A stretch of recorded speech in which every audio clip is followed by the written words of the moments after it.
हरे कृष्णा, राधे राधे। आप सबका वेलकम है वृंदावन सखी में। आई होप आप सब खुश होंगे और बढ़िया होंगे। तो फ्रेंड्स, आज हम आपको दिखाएंगे करके लड्डू गोपाल जी का श्रृंगार। देखिए कितने सुंदर मेरे लाल हैं। सबसे पहले आप इनसे मिलिए। ये है मेरे गोपाल जी, कितने प्यारे हैं, नीली नीली आंखों वाले लड्डू गोपाल जी। तो आप सब लोग जानते हैं कार्तिक पूर्णिमा आने वाली है। कुछ ही दिनों में कार्तिक पूर्णिमा आने वाली है, जिसका एक नाम देव दिवाली भी कहा जाता है। कार्तिक पूर्णमासी का बहुत ही बड़ा महत्व होता है और कार्तिक माह का वो अंतिम दिन होता है। और कार्तिक मास में मैंने पहले भी कई बार आपको बताया है, कार्तिक मास में किया गया हर कार्य 10 गुना फलदायी होता है। किया गया कोई भी धर्म का कार्य, कोई भी नाम जप करना, पूजा पाठ करना, दान करना 10,000 गुना फलदायी होता है। तो आज मैं आपको करके दिखाऊंगी मेरे लड्डू गोपाल जी का श्रृंगार, जो मैंने स्पेशल कार्तिक पूर्णिमा के लिए इनके लिए ड्रेस बनवाई है। मैंने स्पेशल सारा नया श्रृंगार बनवाया है। तो मैंने सोचा क्यों ना सबसे पहले मैं आपको दिखाऊं करके कि किस तरह लड्डू गोपाल जी को सजाया जाए। तो सबसे पहले हम गोपाल जी को ड्रेस धारण कराएंगे। आप सब लोग जानते हैं मौसम थोड़ा सा ठंडा हो गया है। अब हल्की हल्की भीनी भीनी ठंड भी पड़नी शुरू होगी। तो जिस प्रकार हमें सर्दी लगती है उस प्रकार सर्दी लगती है हमारे गोपाल जी को भी। तो देखिए सबसे पहले हम गोपाल जी को चोली धारण कराएंगे। ये देखिए 3 पीस की ड्रेस है। देखिए ये मैंने स्पेशल कार्तिक पूर्णिमा के लिए बनवाई है अपने गोपाल जी के लिए। तो सबसे पहले हम गोपाल जी को ये चोली धारण कराएंगे। ये वेलवेट की ड्रेस है। जैसे आजकल का मौसम होता है ना, हल्का हल्का ठंडा मौसम, ना ज़्यादा गर्मी ना ज़्यादा ठंड। तो उस भाव से, क्योंकि जिस प्रकार हमारी देह होती है ना, उसी प्रकार हमारे ठाकुर जी को भी गर्मी सर्दी लगती है। क्योंकि जिस भावना से आप अपने गोपाल जी को घर में पधराते हैं, घर में बिठाते हैं, वो भाव रख के हमारे ठाकुर भी घर में बैठते हैं। तो देखिए कितनी सुंदर पीले रंग की पोशाक ये मैंने चोली डलाई है, क्योंकि हमारे ठाकुर जी पीताम्बरधारी हैं और कार्तिक पूर्णिमा का दिन तो बहुत बड़ा दिन है। और इस दिन मैंने सोचा क्यों ना पीले रंग की ही ड्रेस। ये देखिए सबसे पहले आप मेरी पोशाक देखिए, डिज़ाइनर पोशाक है, बहुत ही सुंदर।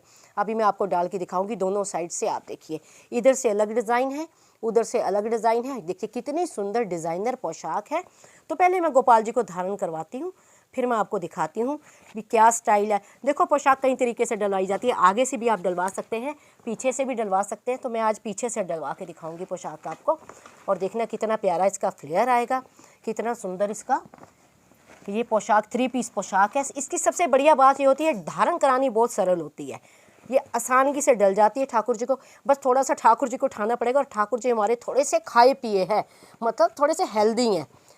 हमारे ठाकुर जी को खाने पीने का बहुत शौक़ है और बड़े चाव से खाते हैं, इसलिए उनकी कृपा से उनका थोड़ा सा वज़न भी हैवी है। तो देखिए कितनी सुंदर पोशाक है ठाकुर जी की। अब मैं इसको खड़ी करके आपको दिखाती हूँ कि किस प्रकार इसका फ्लेयर आएगा। ये देखिए ऐसे सज के ठाकुर जी हमारे हैं। देखिए पीले पीले रंग की पोशाक है, मेरे प्यारे ने धारण कर ली है। ये देखिए अभी हम इनका सारा श्रृंगार करेंगे बारी बारी से। ये तो मैं आपको भी पोशाक धारण करके दिखा रही हूँ, अभी बारी बारी से इनका सारा श्रृंगार करेंगे। फिर मैं आपको दिखाऊंगी टोटल इसका फ्लेयर कैसा है, किस तरह लगती है ये पोशाक। और ये देखिए ये पोशाक जो मैंने है खुद स्वयं अपने हाथों से तैयार की है। ये बहुत सुंदर पोशाक है और डिज़ाइनर पोशाक है। आप पहले तो आप पोशाक देखिए, क्योंकि मैं फिर ऊपर श्रृंगार कर दूंगी तो पोशाक का आपको फ्लेयर पता नहीं लगेगा। ये देखिए सबसे पहले आप पोशाक देखिए, ये एकदम डिज़ाइनर पोशाक है। ये देखिए फ्लावर लगे हुए हैं, झालर लगी हुई है, कलर कॉम्बिनेशन देखिए बहुत ही सुंदर। ये मैंने स्पेशल कार्तिक पूर्णिमा के लिए, मुझे था कि ठाकुर जी को पीले वस्त्र ही धारण कराने हैं ठाकुर जी को। तो ये देखिए अब हम ठाकुर जी को आराम से, ठाकुर जी आराम से बैठ जाइए। अब हम ठाकुर जी को ये देखिए हाथों में डलवाएंगे कंगन। ये देखिए कितने सुंदर कंगन हैं, ये हम अपने ठाकुर जी को धारण कराएंगे। ये देखिए ये भी कितने प्यारे प्यारे कंगन हैं, फ्लेक्सिबल कंगन होते हैं। और ये मैं अपने ठाकुर जी के हाथ में इस तरह धारण, थोड़ा सा हाथ में ये लगा दूंगी, जिससे ये इसका ग्रिप बना रहेगा, ये आगे पीछे हिलेंगे नहीं। ये देखिए इस तरह हमारे गोपाल जी ने इसको धारण कर लिया है कंगनों को। तो देखिए क्योंकि ठाकुर जी का श्रृंगार, मैंने पहले भी कई बार आपसे इस विषय में बात की है कि जो श्रृंगार है वो भक्ति का ही रूप है। भक्ति किसे, आप भक्ति किसे कहते हैं? भक्ति जो होती है वो ठाकुर जी का ही एक स्वरूप होती है। भक्ति श्रृंगार करना भी एक भक्ति, और जो हमारे ठाकुर है ना वो वैसे भी श्रृंगार के रसियाँ हैं, इनको श्रृंगार अति प्रिय है। अब ये देखिए, ये मैंने एक लौंग माला मंगवाई है इनके लिए, कितनी सुंदर 5 लेयर्स की लौंग माला है, कितनी ही प्यारी। तो सबसे पहले हम ये लौंग माला ठाकुर जी के धारण कराएंगे। और ये देखिए एडजस्टेबल माला है, इसको एडजस्ट करना भी बहुत आसान है। ये देखिए, ये प्यारे प्यारे ठाकुर हैं, प्यारी प्यारी माला को धारण करेंगे। पहले माला हम सीधी कर दें, फिर माला को पीछे से जितनी एडजस्ट करना है उस हिसाब से हम एडजस्ट कर सकते हैं। तो देखिए, ये देखिए, ये लौंग माला ठाकुर जी के गले में हमने धारण करवाई है। कितनी सुंदर मोतियों का श्रृंगार है ठाकुर जी का, सुंदर सुंदर प्यारा प्यारा श्रृंगार है।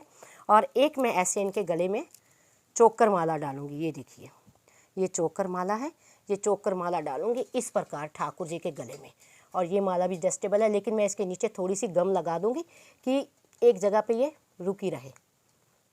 ये देखिए, इस साइड भी और इस साइड से भी थोड़ी सी ठाकुर जी के, ये देखिए कितनी सुंदर ये माला है। थोड़ी सी इस माला को भी थोड़ा और ऊपर खींच के एडजस्ट कर देते हैं। ये देखिए, देखिए कितनी सुंदर माला, कितने सुंदर ठाकुर जी का श्रृंगार, कितने प्यारे लग रहे हैं लड्डू गोपाल जी। तो मैं आपसे बात कर रही थी कि श्रृंगार का दूसरा नाम भक्ति है।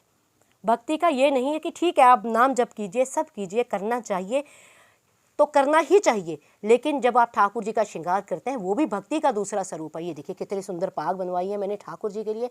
देखिए, सबसे पहले इधर देखिए राजस्थानी पाग है, कितने सुंदर कलर है इसमें, येलो है, ऑरेंज है, मल्टी कलर के देखिए थ्रेड वर्क है, कितने प्यारे नीले नीले फ्लावर्स लगे हैं, येलो गुलाब का फ्लावर है।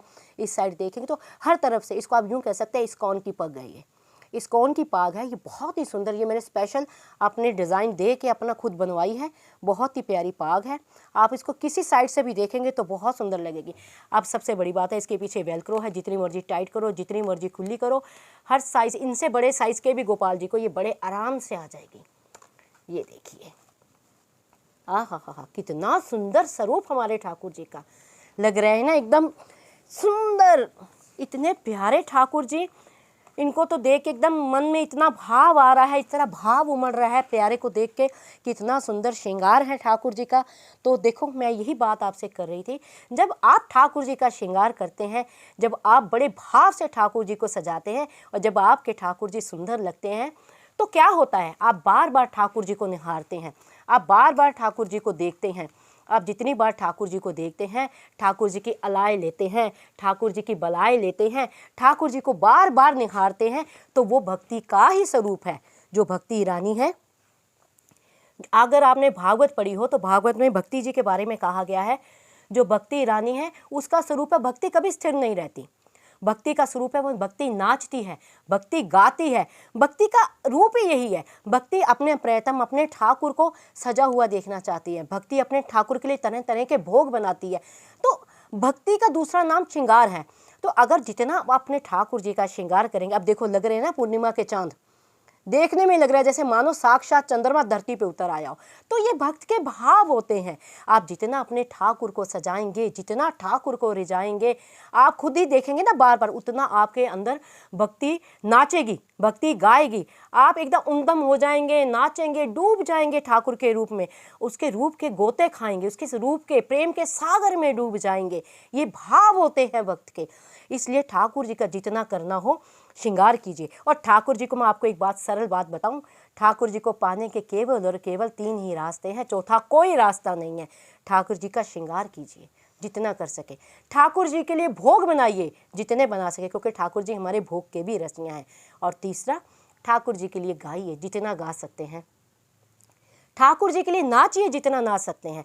क्योंकि मैं आपको एक बात बताऊं, ठाकुर जी की बिन कृपा के आप कुछ भी नहीं कर सकते हैं। ठाकुर जी को सजाने वाला भी ठाकुर है और सजने वाला भी ठाकुर है। ठाकुर जी स्वयं हाथों में आ जाते हैं। जिस प्रकार अपने भक्त के हाथों से श्रृंगार करवाना चाहते हैं, भक्त वैसे वैसे श्रृंगार करता है। भक्त हृदय में प्रेरणा देते हैं, वो भाव देते हैं। भक्त सोचता है मुझे आज अपने प्रियतम को इस तरह सजाना है, मुझे अपने ठाकुर को आज इस तरह रिझाना है। तो ये कौन है? ये ठाकुर ही हैं, और कौन हो सकता है? भगवान को भला किसी का सामर्थ्य है सजाने का? कौन सजा सकता है? तो ठाकुर जी के लिए आप कभी ध्यान से देखना, जब आप ठाकुर जी के लिए भोग बनाएंगे, ठाकुर जी को भोग देंगे, जब ठाकुर जी के आगे आप भोग रखेंगे, तो कभी ठाकुर जी से पूछना, प्यारे आपने ये भोग पाया है, आपको कैसा लगा। यकीन मानिए अगर आप भाव से पूछेंगे तो ठाकुर जी के भाव आपको दिखेंगे, आपको महसूस होगा ठाकुर जी बात कर रहे हैं कि हाँ सखी आज तूने बहुत अच्छा बनाया या मुझे पसंद नहीं आया। कई बार ऐसी ऐसी लीलाएं ठाकुर जी की हमने देखी हैं। जब आप ठाकुर जी के लिए वस्त्र बनवाते हैं, ठाकुर जी एक बार उस वस्त्र को धारण करते हैं, उसी वस्त्र को जब आप दोबारा धारण कराते हैं तो ठाकुर जी मना कर देते हैं, वस्त्र को धारण नहीं कराते, ऊपर चढ़ता ही नहीं है वस्त्र, वो ऐसे लगता है कि ठाकुर जी के नाप का नहीं है। तो ऐसी ऐसी लीलाएं ठाकुर अपने भक्तों के साथ करते हैं। यकीन मानिए ये जिसको सुनाना चाहता है वो ही सुनता है, ये जिसको गवाना चाहता है वो ही गाता है, ये जिसको नचवाना चाहता है वो ही नाचता है, और जिसको बुलवाना चाहता है ना वो ही बोलता है। कहते हैं ना, बिन भाग्य मिले नहीं नटवर नंद किशोर। तो बिना भाग्य के किसी को नहीं मिलता, ये मिलता है तो आपके कर्मों से, मिलता है तो आपके भावों से। आपके भाव ऐसे हैं जो आपके भाग्य को बदल देते हैं, आपके कर्म ऐसे हैं जो आपके भाग्य को बदल देते हैं। और वैसे भी ये क्रिया साध्य नहीं है, ये कृपा साध्य है, लेकिन क्रिया करनी पड़ती है। क्रिया हम क्यों करते हैं? क्रिया हम इसलिए करते हैं एन केन प्रकार, न जाने कौन सा भाव हमारा ठाकुर जी को भा जाए, ठाकुर जी हमें अपना लें, ठाकुर जी हमें प्यार कर लें, ठाकुर जी अपना समझें। तो कहने का भाव है जितना हो सके ठाकुर जी को सजाइए, जितना हो सके ठाकुर जी के लिए नाचिए, जितना हो सके ठाकुर जी के लिए गाइए। तो देखिए सुंदर सुंदर श्रृंगार हैं, हम तो भाव में बह जाते हैं। जब ठाकुर जी की चर्चा होती है तो सब सुध बुध खो देते हैं। ठाकुर जी की इतनी कृपा है, ठाकुर जी का इतना प्रेम है, और हम बोलने वाले होते भी कौन है जी? जिह्वा पे वो विराजमान है, वो ही बोल रहा है, वो ही सुना रहा है। तो इतना सुंदर श्रृंगार, कोई भी श्रृंगार कीजिए, अलग नवम नवम श्रृंगार कीजिए। एक नाम इसका नवल किशोर है। नवल किशोर का उत्तर आप जानते हैं, आंसर क्या है? ठाकुर जी को किशोर क्यों कहा जाता है? ठाकुर जी को किशोर इसलिए कहा जाता है, ठाकुर जी की जो आयु है वो 14 वर्ष की है। ठाकुर जी 125 साल धरा पे रहे, लेकिन ठाकुर जी को कहते हैं, जब देखते थे ना, ठाकुर जी देखने में 14 बरस के दिखते थे, तो एकदम किशोर अवस्था में रहते हैं ठाकुर जी। कभी बड़े, जिस तरह हमारी एज बढ़ती है तो हमारे हाव भाव बदल जाते हैं, हमारा चेहरा बदल जाता है, लेकिन ठाकुर जी जब तक धरा पे रहे, गोलोक धाम जाने से पहले ठाकुर जी 14 वर्ष के दिखते थे। तो एक नाम इनका है नवल किशोर, इसीलिए इनको एक नाम दिया गया है नवल किशोर। तो ठाकुर जी को नवम नवम श्रृंगार कीजिए, ये भाव रख के। अब भाव तो आपके अपने हैं, पुत्र बनाइए, पिता बनाइए, सखा बनाइए, बंधु बनाइए, भगवान बनाइए, जो भाव है। अब हमारे यहाँ गोपी भाव से सेवा होती है ठाकुर जी की, गोपी भाव से ठाकुर जी को पूजा जाता है, तो इसलिए हमारे यहाँ ठाकुर जी को प्रियतम कहा जाता है। तो ठाकुर जी को नया नया, नित नया नया श्रृंगार कीजिए और ठाकुर जी के भीतर भाव रखिए। तो सुंदर सुंदर अपने ठाकुर जी को सजाइए, ठाकुर जी को रिझाइए। तो देखिए हमने भी श्रृंगार किया है, ठाकुर जी का कितना प्यारा लग रहे हैं ना, एकदम पूर्णिमा के चांद, कितने सुंदर सुंदर ठाकुर जी। और अगर आपको ये वीडियो अच्छा लगा हो तो इस वीडियो को लाइक करना, शेयर करना, सब्सक्राइब करना ना भूलें। लेकिन इतने सुंदर ठाकुर जी के लिए लाइक तो बनता ही है, इतने प्यारे प्यारे ठाकुर जी के श्रृंगार के लिए लाइक तो बनता ही है। तो आप लाइक ज़रूर कीजिए। अगर आपके मन में किसी तरह की कोई जिज्ञासा है, प्रश्न है, किसी तरह की कोई क्वेरी है, तो आप मुझे कमेंट बॉक्स में लिखिए। जितनी मैं नॉलेज रखती हूँ, जितना मुझे ठाकुर जी ने समझाया है, जितना मैंने संतों के मुख से सुना है, जितना आप भक्तों का साथ है, भक्त भी आते हैं, भक्त भी बातें करते हैं, क्योंकि भक्तों का बैठना भक्तों के साथ ही होता है। संसारी संसार में बैठता है, लेकिन भक्त भक्त में बैठता है। तो ये ठाकुर जी की नियति है, जो जैसा होता है वो वैसों के साथ ही बैठता है, उसे वैसे ही अच्छे लगते हैं। तो हरि कृपा से, गोविंद की कृपा से हमारा भक्तों के साथ ही उठना बैठना है। तो आप जैसे भक्त आते हैं, अपने अनुभव साझा करते हैं, तो जितनी मैं नॉलेज रखती हूँ, जितना मैंने शास्त्रों में, ग्रंथों में पढ़ा है, जितना संतों से सुना है, जितना आप जैसे भक्त जो मेरे साथ अपने अनुभव साझा करते हैं, उसके अकॉर्डिंग मैं आपको प्रश्न का उत्तर देने का प्रयास करूँगी। और अगर आपको ये वीडियो अच्छा लगा हो तो इस वीडियो को लाइक करना, शेयर करना, सब्सक्राइब करना ना भूलें। हरे कृष्णा, राधे राधे।